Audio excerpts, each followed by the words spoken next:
to take this piece of glass here and we're going to make a nice wavy cut on it. Minimum amount of pressure, just the relaxed weight of my hand. And we're going to run the score.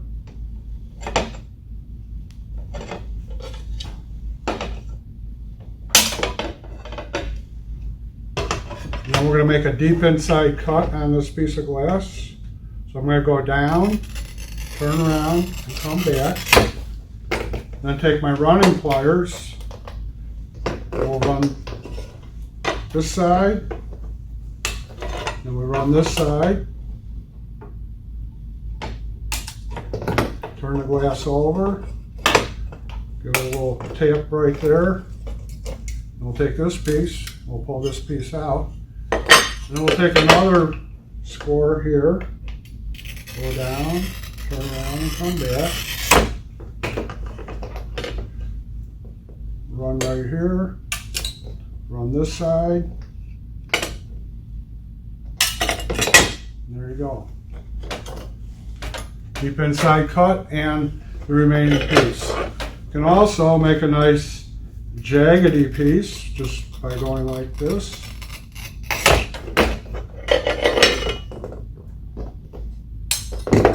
You may not see it, but it's a very jagged piece showing that the glass will pick up every single movement that you make with the glass cutter. If you're just getting started using the cutter's mate, you may want to take a Sharpie and just make a lazy curve on it with your Sharpie. And just put two hands on here. Just follow the curve.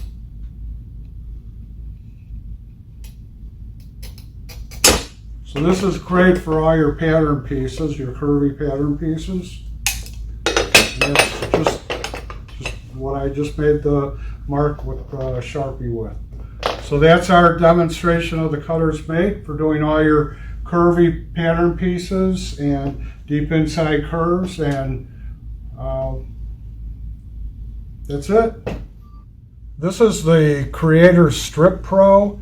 It comes with the Strip Pro, omnidirectional stop, an oil well, and a ruler stabilizer, and a 24-inch zero mark ruler. We're the only company that produces a ruler with a zero mark for the stained glass industry. So we're going to plug our ruler in, and then we'll put a ruler stabilizer on one side, and we can put our oil well anywhere we want, and then we'll lay the Strip Pro right on the bar, and I'm going to micro adjust it so the cutting head is touching exactly the zero mark of the glass.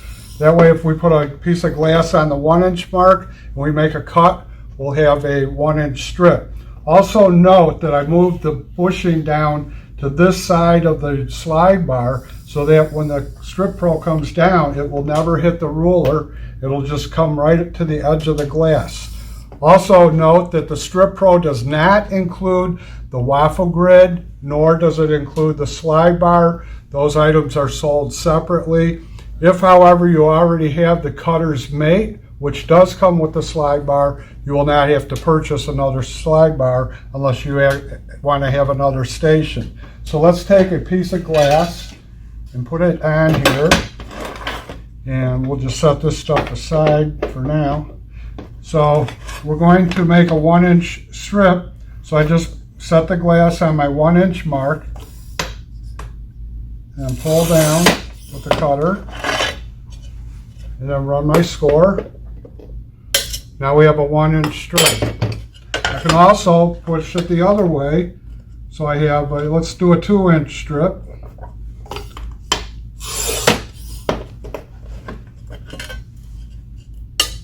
And there's a 2-inch strip.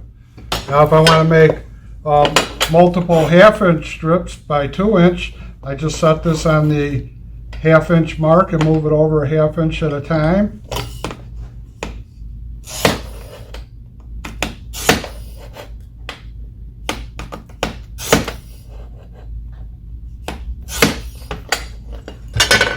Now we have 1/2 inch by 2-inch strips, and notice I'm not taking off right at the end. I'm going to split this in half and keep splitting them in half so we have less force that would make the glass break where we don't want it to break. So there you have, that's the Strip Pro. Very easy to set up, very easy to use, available at Creators Stained Glass. This is the Beetle Bit glass cutting system by Creators. This is designed for cutting all your straight line geometric cuts. It's for use with the Waffle Grid 6-pack. The Waffle Grid 6-pack is not included. The Flying Beetle glass cutter is also not included. These units are sold separately, so they are available for sale at all your local retail shops. So today I'm going to name all the pieces, call them out. This is the pivot pointer. This is your slide bar or straight edge. This is your 24-inch zero mark ruler. This is your right angle positioner. These are your omnidirectional stops. These are your super stops. And these are your tadpole angle adjusters. This is your compass, oil well, and ruler stabilizer. So let's set up the Beetle Bit system. First we're going to plug in the ruler, and then on each side of the ruler we'll put our ruler stabilizer and an oil well. Then we're going to plug in our compass.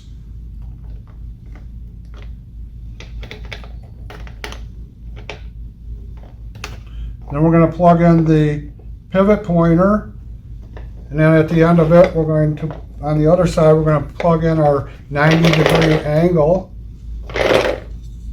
and plug our slide bar in.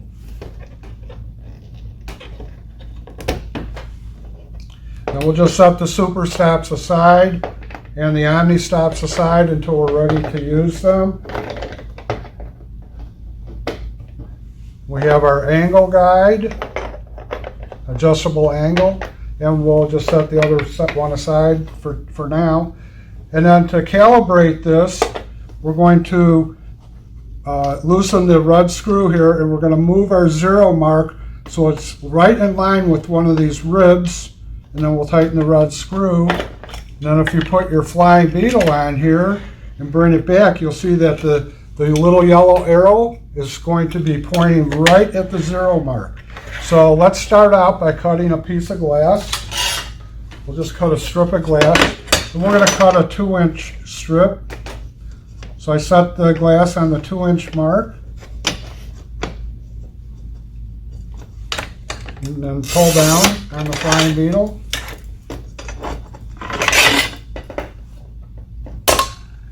Now we have a 2-inch strip. So let's say if we wanted to do a diamond, which is a perfect 60-degree angle, we're going to move this over and we're going to calibrate this looking at our compass until we get this set at 60 degrees.